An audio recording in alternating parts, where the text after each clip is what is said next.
บุญกฐินพี่น้องบ้านนาพุราเมืองคงเสด็จแควสารวัตรเอาวันนี้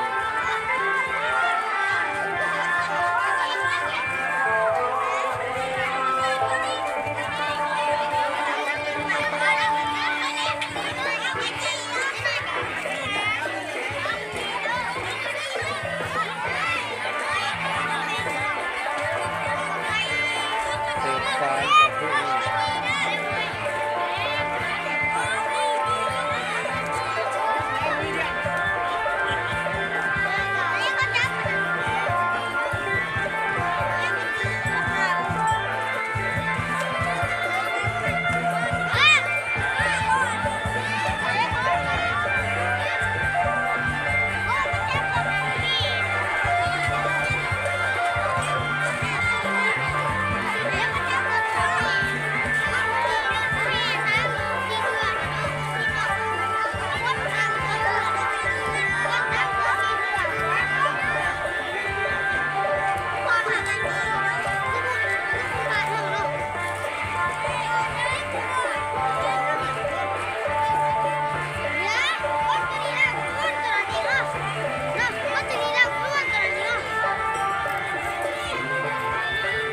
บุญกฐินพี่น้องบุญกฐินเด้อนี่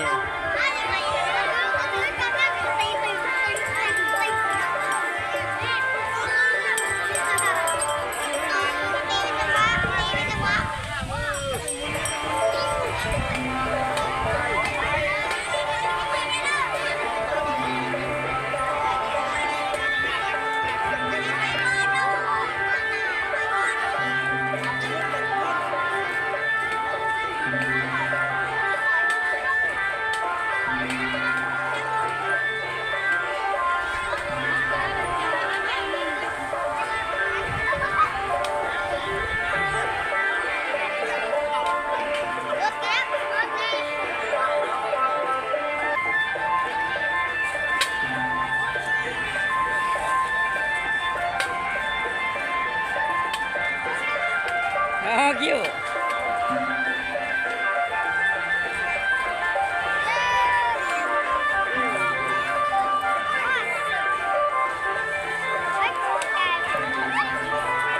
เอาบุญน้ำกันเด้อพี่น้องเด้อเอาบุญน้ำกันเด้อเอาบุญน้ำกันเด้อ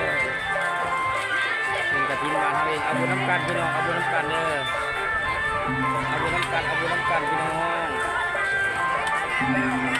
เอาบุญน้ำกันเด้อพี่น้องเด้อ